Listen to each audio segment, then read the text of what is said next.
Once there was a mighty red dragon driven by vengeance against humanity for the slaughter of its kin. Its ambitions crumbled in a decisive battle, leaving bitterness and hatred in its heart. In its final moments, it believed its thirst for vengeance would remain unquenched. But fate had a cruel twist in store for the dragon. Inexplicably, it was reborn as a helpless human baby, a twist that defied all expectations. The dragon couldn't fathom how these puny humans had managed to defeat him. He had never imagined it possible. This time, they had gathered an entire squad of capable individuals, each armed to the teeth.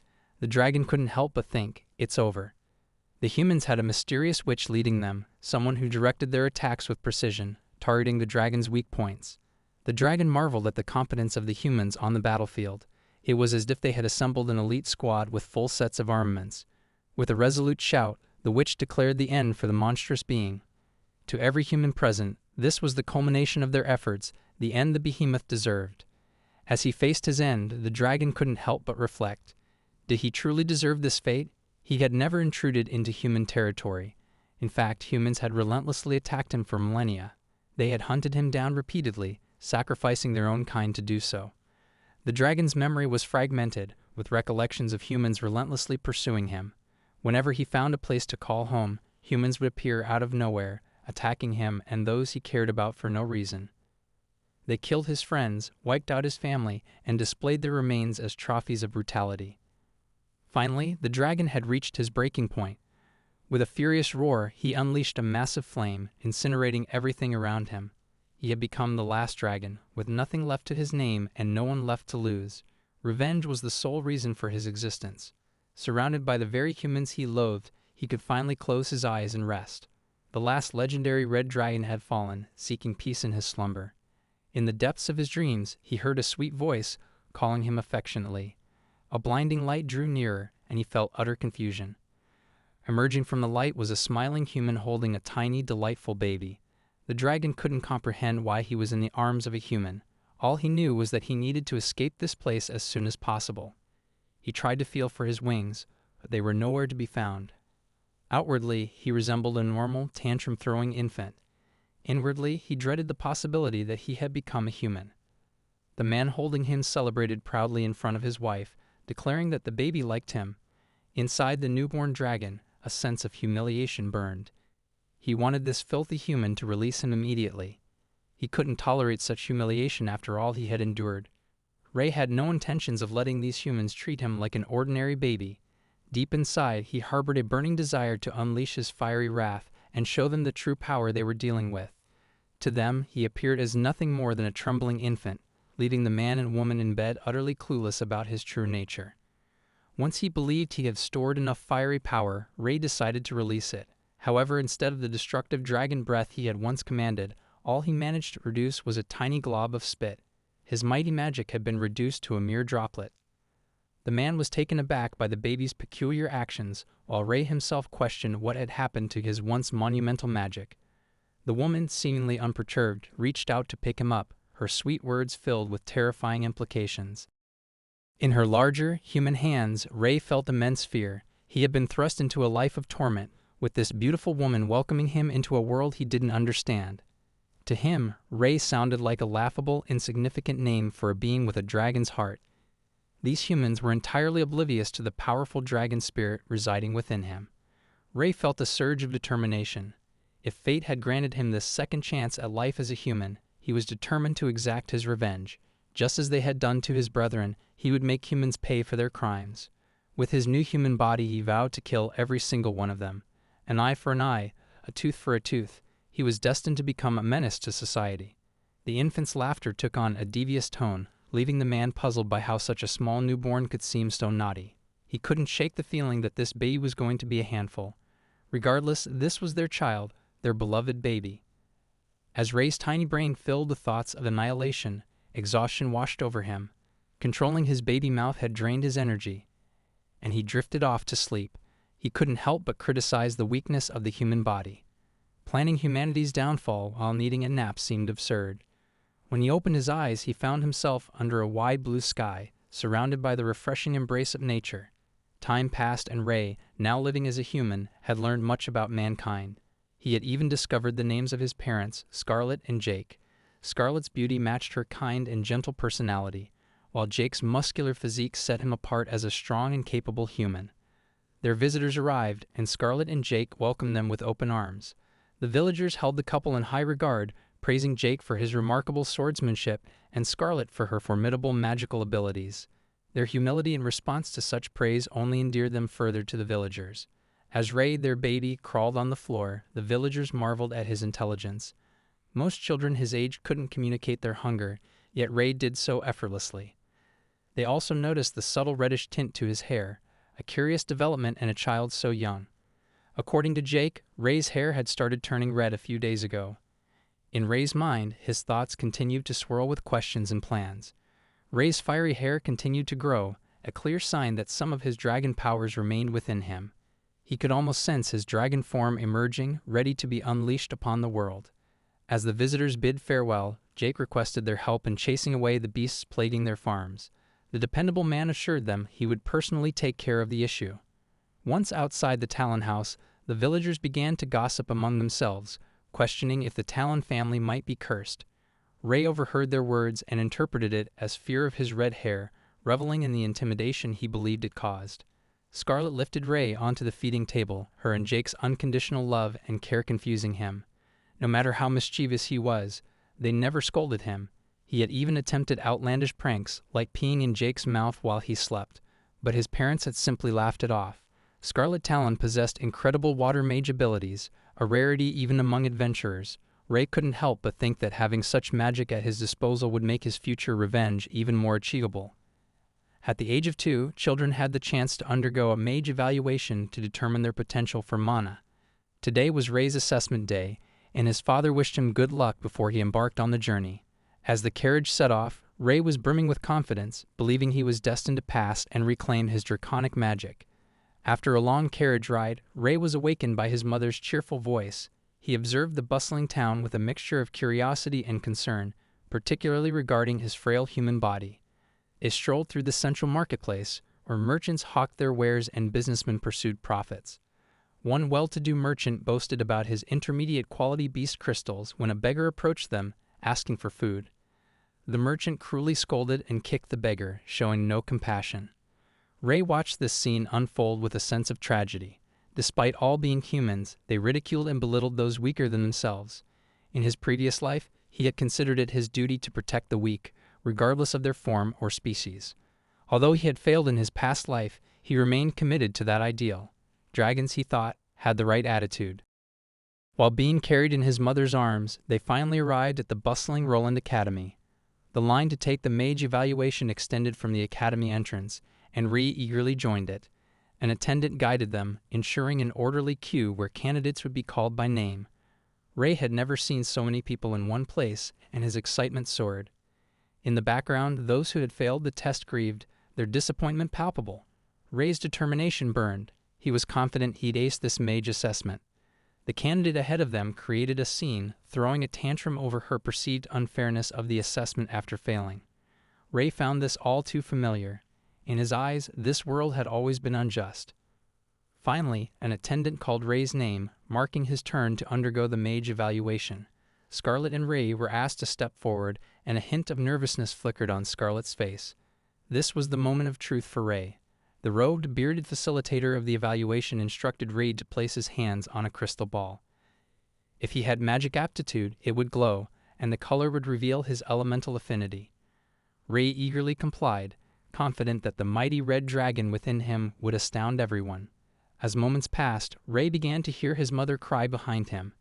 He initially attributed it to her being overwhelmed by his magical talent or the shared elemental affinity. However, when the crystal ball remained unlit, he realized something was amiss. The facilitator concluded the evaluation, declaring Ray without magic aptitude. Ray found this verdict absurd. After all, when had anyone ever heard of a dragon without magical capabilities? In his past life, he'd been the most potent red dragon. Scarlett appealed to the facilitator, unwilling to accept the results. She graduated from this very academy, making it hard to believe her child had no magical talent. Ray, however, couldn't stand this perceived disrespect. He aggressively tapped the crystal ball in frustration, convinced it was malfunctioning. He was determined to prove them wrong. The facilitator, apologizing again, took the crystal ball away. But Ray refused to relent. He stood up, grabbing onto the facilitator's long white beard, convinced the man was lying to them. Guards had to be called to intervene.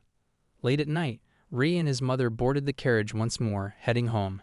Ray pondered whether this was a punishment from the heavens for his past actions. If so, what was the point of his reincarnation? However, a thought occurred to him. Perhaps the heavens were testing him. Ray remained optimistic, determined to find another way to exact his revenge. Morning came, and the Talon family gathered for breakfast, their mood subdued. Ray broke the silence, calling out to his father. He asked Jake to teach him how to fight, a request that brought a smile to Jake's face, eager to impart his knowledge of swordsmanship. Ray's next move was to become a red-haired Zorro. Learning magic might not be in the cards, but he could still pursue swordsmanship. Revenge was his driving force, and he was determined to achieve it one way or another. Facing him with a confident smile stood his father. For 2 years he had been learning swordsmanship from Jake, but he had yet to win even once. They both wielded wooden swords. With a serious expression, Ray intended to change his 0-win record today. Drawing his wooden sword, he saw his chance as Jake swung his sword wide with a casual smile. Ray just needed to seize the moment and pit it at the exact time Jake swung down. Victory seemed within reach. But as he was about to execute his move, he slipped on the grass. Frustration washed over him as he questioned why things always turned out this way. Before he could recover from his blunder, the wooden sword was already dangerously close to his face. With a wooden thud, he was knocked out cold. He couldn't understand why his body never seemed to keep up with his mind. When he woke up, Scarlet was tending to his injuries while Jake chuckled at another loss for his son. Scarlet scolded Jake for not holding back with their 4-year-old, fearing that he would not pass the night trials if this continued. Jake reasoned that Ray was simply young and needed time to develop control over his body. They had a year left, and Ray could still enter the Avrian Academy. Ray reassured his parents, determined to prove himself. He believed that as the reincarnation of a red dragon, he could never be as weak as a mere human. He expressed his determination to become the strongest. Back on the training grounds, Ray knew he was more capable than humans of his age, but what he lacked was control. The human body frustrated him with its clumsiness, forcing him to move each limb separately. He swung his wooden sword tirelessly, seeking improvement. Then Jake surprised him by handing him a real steel sword.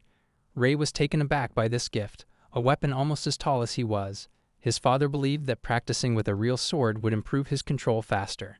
Smiling, Jake whispered to Ray about another gift waiting for him in their house's storage room. Ray's father had one more surprise in store, a magic puppet. Although it appeared ordinary, it was powered by magic, making it a unique and exciting gift. The students of Avrian Knight Academy used these objects for training. As Ray stared at the so-called magic puppet, he couldn't see what was so special about it. To convince him, Jake urged his son to give it a try. Ray cautiously approached the puppet, gripping his wooden sword. With a straightforward rush, he launched his attack. Surprisingly, the puppet sprang to life, activating its level 1 capability. Ray was taken aback as his wide swing met the puppet's wooden shield. Panic briefly set in as the puppet countered with a swing of its blade, knocking Ray's weapon from his hand. In a single exchange, the puppet had defeated him and concluded its level 1 operation. Ray's defeat was evident. Jake watched with a smile from a distance, pleased with his son's reaction to the gift. He reassured Ray that if he could conquer the first level of the puppet, it would guarantee his success in the exams. The puppet had been obtained through many of Jake's connections as a thoughtful gift for his son. Ray, despite his initial shock at losing to the puppet, was now fueled by determination. He was resolute in his goal to triumph over this puppet. In the serene surroundings under the clear blue skies, the sound of determined grunts filled the air as Ray swung his sword repeatedly. However, his movements still lagged behind his thoughts. As Ray lay in frustration, his sword nearby, he realized that this human body was holding him back. He needed to improve significantly to defeat even the first level of the puppet, let alone seek revenge against humanity. As he tried to stand, he heard an unfamiliar voice questioning why he wanted to battle a puppet. Alarmed, he readied himself for a counterattack, demanding to know who was there. To his surprise, he was met by a blonde girl in a red hooded cloak, about the same age as him. She introduced herself as Amy and explained that she lived in a nearby village. She had noticed him still on the mountain at this late hour and had come to remind him to leave before dark. Ray relaxed, realizing that she meant no harm. She continued by explaining that the area near the magic forest was dangerous at night due to magic beasts. Rei hadn't been aware that magic beasts roamed this area. Amy seemed knowledgeable about the mountains, as she often gathered fruits and vegetables nearby. She offered to accompany him down the mountain as the sun was setting, and he agreed. As they walked, he made a mental note of her name, Amy. Before he could introduce himself, she interrupted, already knowing his name. Rei was famous in the village, and he couldn't escape the attention.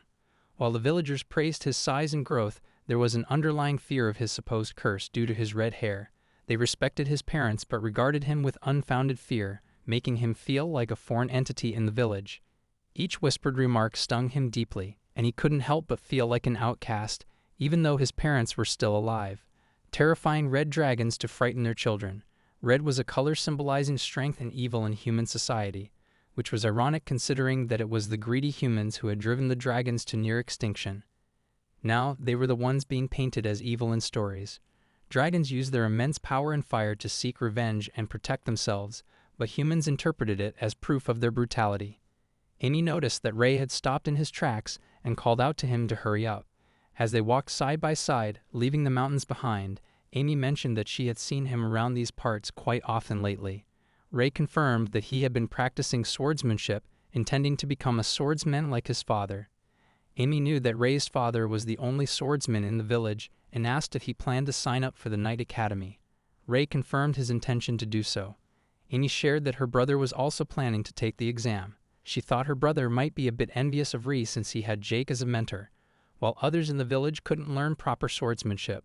She suggested that Rei and her brother could become friends and practice together. As they were about to exit the mountains, they heard the sound of approaching footsteps. A loud, overbearing voice called out to them.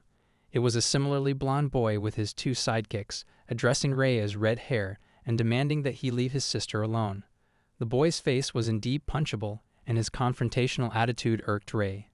Amy stepped between them and called her brother Gary out for being rude when Rei hadn't done anything wrong. Gary questioned his sister for hanging around with Red Hair and warned her that Rei's curse might be contagious. He even checked to see if her hair had turned red. Gary's two cronies approached Rei arrogantly, hurling insults and trash-talking him. They called him shameless and told him to leave the village. They mocked Rei's parents, insinuating that they couldn't sympathize with the common folk. Rei clenched his fist in anger as he endured the insults, but when the group walked away, he couldn't take it anymore. He angrily called out to them, and in a split second, his fist was hurtling through the air, aimed at the face of the goon who had been talking trash. Gary quickly shoved the guy aside, taking the punch with his arm guard, but it still caused him sharp pain. Rei's punch sent the goon flying, and Gary warned his cronies not to interfere. He offered to fight Rei without using a weapon, thinking that Rei had probably received extensive training from his adventurer parents. Amy tried her best to stop the impending fight, but Rei seemed ready for the challenge. With tensions rising, Rei and Gary appeared on the verge of a showdown, while Amy did her best to prevent the confrontation. Rei was ready for the challenge as he threw his sword aside, assuming a fighting stance. He turned towards Gary and his sidekicks, prepared to face them all at once. The sounds of blows being exchanged echoed through the woods, accompanied by cheers from Gary's cronies and Amy's desperate cries for them to stop. After several exchanges, Rei was finally struck by a solid punch to the face, sending him sprawling to the ground. His coin sack flew out of his pockets during the fall, and Gary promptly caught it. He urged Rei to admit defeat, but Rei, determined and frustrated, struggled to stand back up despite the dirt and bruises covering his body. Gary continued to belittle Rei, claiming that he was too weak and disappointing. He insinuated that Rei had received special treatment from his father during training and still couldn't measure up. In the end, Gary urged Rei to give up on becoming a swordsman and focus on something he was actually good at. Rei fell onto the grass, battered and defeated, the echo of Gary's harsh words ringing in his ears. Back in an ordinary house in the village, Gary and Amy arrived home. Amy scolded her brother for going too far, but Gary insisted that Rei deserved it. He warned his sister to stay away from the red-haired kid, as many people were scared of that cursed hair color. He emphasized that they were different from the Talon family, whose parents were just ordinary people. Frustrated, Amy screamed at her brother that she hated him and stormed off, leaving Gary, dirty and bruised, to tend to himself.